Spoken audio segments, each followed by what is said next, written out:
nearly 177,000 deaths.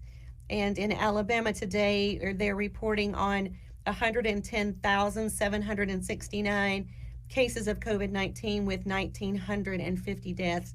I look at these numbers and am just taken back by how serious and lengthy and unprecedented this COVID outbreak is. It's just something that I never thought I would see in my lifetime. I mean, we'd been preparing for it for many years, 10 or 20 years, and to see these numbers going up the way that they continue to rise globally is really shocking. And I'm glad that I'm here to help the Mobile County Health Department and our community through this challenging time. So we had, again, our daily report and our weekly expanded report came out this afternoon. For today, we're reporting 11,734 cases. 27 cases were added yesterday. So since Friday, we had 32 cases added. Well, let me go back. So on Friday, 69 cases were added on Friday, 32 added on Saturday, and 27 added on Sunday. So this is really good news that we are seeing a dramatic reduction in the number of COVID cases reported to us on a daily basis. So also last week, the total number of cases reported to us last week, the week ends on Saturday, remember, was 551 cases, and that was less than half the number reported to us the 7 days prior. So again, half as many cases reported last week as reported the previous week and the week before that. So 3 weeks ago, it was around 1,000 cases. So it does look like we have sustained decline in the number of COVID cases reporting to us. We have 252 who have died. That's an increase of 4. And the cumulative number of people hospitalized in Mobile County with COVID-19 is 1,703. That's an increase of 23. So let me just remind you a little bit, some of the information from one other thing from our daily report. Yesterday, around 142 people were currently hospitalized with COVID, and that also is trending down, which is good to see. We've seen a pretty steady decline in the number of people hospitalized on any given day for COVID over the past 2 weeks. So those are really good indicators. Another indicator that we use is the percent of laboratory tests that are positive. This is found on page, I'll get to it in a second. I don't have a lectern here like I have in the training room. Okay, page 7 of our weekly expanded report. Again, this report uses data through the previous Saturday. And on page 7, it's figure 8, you can see that the percent of laboratory tests that were positive is around 8%. And I was really glad to see that the number of tests performed, it's still not nearly as high as it has been in the past, but it went up a little bit. So I hope that people have been hearing me say, please continue to get tested. If you have symptoms with COVID, or if you have been exposed to COVID and developed symptoms, we want to make sure that the people who need to get tested for COVID are getting tested. We have plenty of testing capacity. It's just that sometimes the PCR tests are delayed depending on what lab you're using because of manufacturing limitations on reagents. But there are many, many more rapid test platforms coming online, and you'll continue to see some more information about that. So just some descriptors about our COVID cases. We are still seeing that the highest number of cases are in that 18 to 24 age group. Everything is down for the most part, but in the small numbers, we're still seeing that it's that 18 to 24 age group that has the most cases among the other age categories. Still mostly female, still around let's see, 34% African American, 22% white, but we know that about 40% are unknown or missing. So again, most of those demographics are not changing much day by day. They do change sort of through the seasons. We've talked about that, where early on it was mostly older adults because that was who we're testing. Then once summer started, we began seeing more of that younger population, and we'll continue to keep a close eye on that as schools return. So the 7-day and 14-day average number of cases reported is down less than 100 per day. So again, that looks like it's around 70, 80 per day, depending on which of those you look like. The moving average in the number of hospitalized patients each day is trending down. That's good news. We still have just around 2% of the people hospitalized under the age of 25. So that's excellent news that in that 0 to 24 age group, we have only 35 total that we know of that have been hospitalized. So that's good news. Our death curve we're still seeing the delayed rise in the number of deaths. That is going down a little bit, but that may take a little bit more time as we have this, lag time from when people are getting infected to when they're getting sick to when they're going into the hospital and then when they are dying with COVID. So when we see a spike in people getting test positive or getting sick with COVID, we always see a lag in the number that are hospitalized and die. But it's good news that it does look like it's starting to go down, so we'll keep an eye on that. And also just remember that only 4% of the people who died with COVID are less than 50. So we've only had 8 people less than 50 years old that have died with COVID.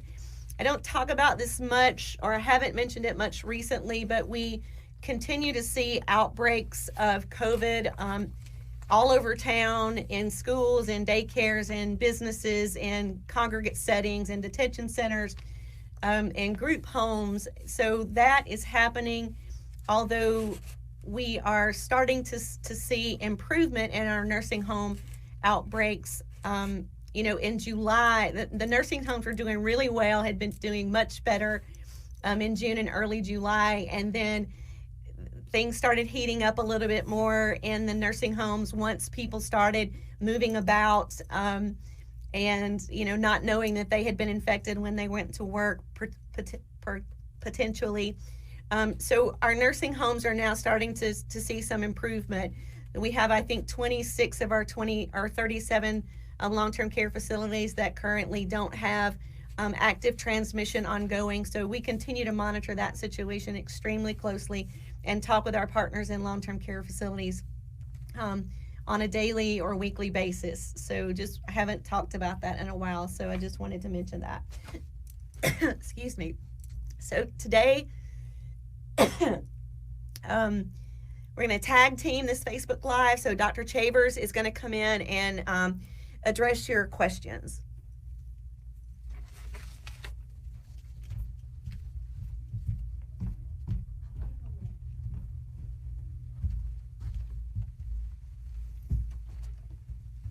All right. Hello, everybody. I'm Dr. Scott Chavers with the Mobile County Health Department. And I just wanted to go over some questions we received and maybe possibly provide some answers there. So we did have a question about the NFL and the 77 false positive tests that were received from one lab. The question is, do we use the same lab, and could we be seeing some false positives over could we have seen some false positives over the last few months? So we actually have used this lab that the NFL used for this weekend's test. We have not used them in quite a while, and looking at the proportion of positive tests to negative, we really haven't seen any issues like they did here. The NFL did investigate, and it appears that this was a point contamination issue in the lab, and so they caught that pretty quickly. The second question is on what is the latest on the saliva test for COVID? So this has been in the news quite a bit lately, And there are several advantages to the saliva test. First, you don't have to use the nasal swabs, which for many people can, cause some discomfort.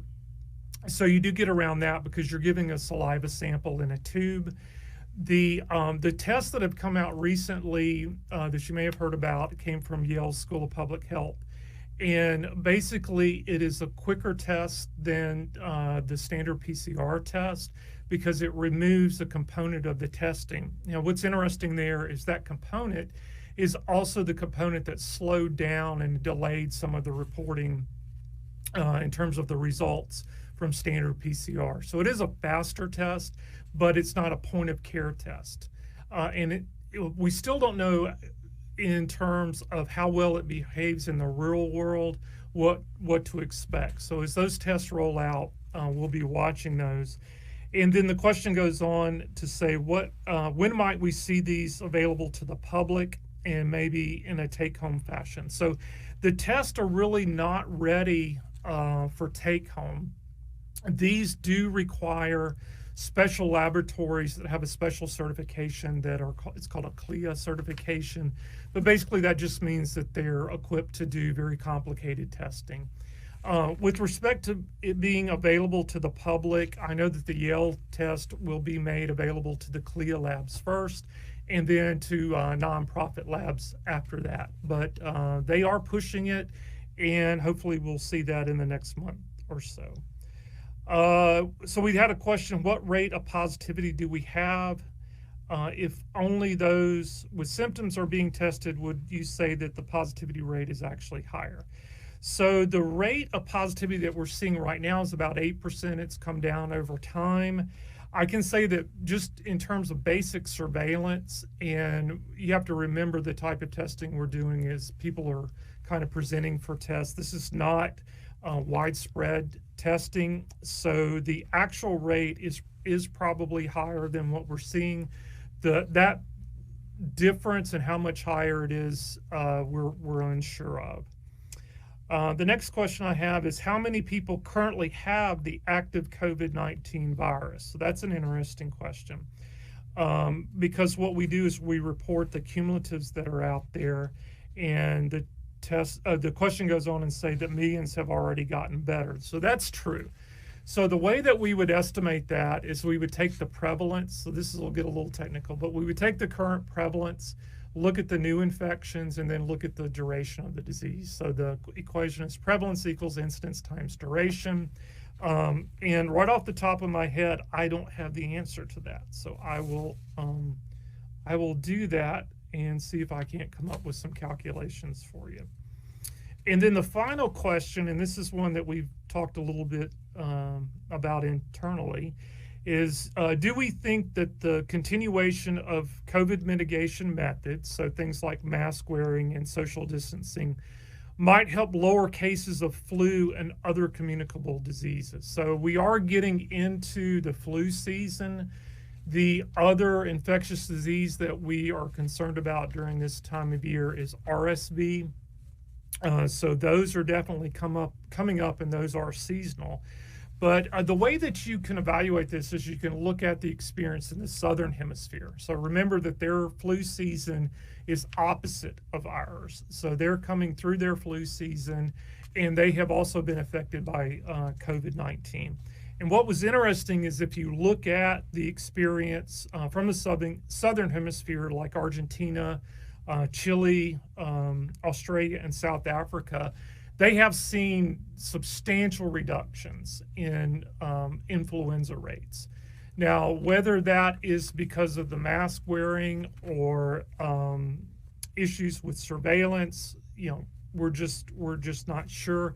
We'd also have to look at what the vaccination rates were. We're anticipating a urgency in influenza vaccinations this year, and we encourage everyone to get their influenza vaccination because that helps distinguish between influenza and COVID-19 infections because they can present similarly.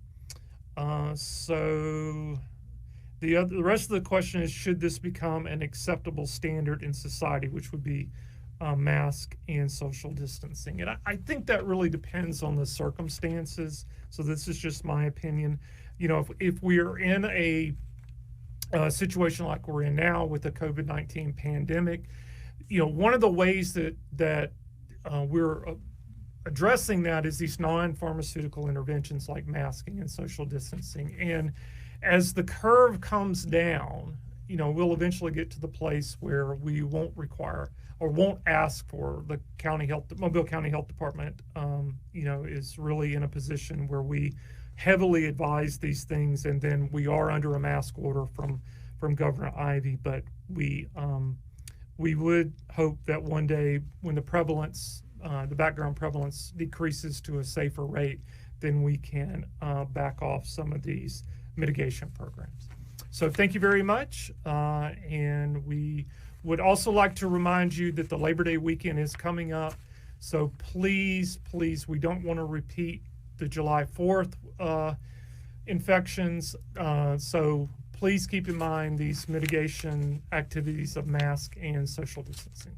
Thank you very much.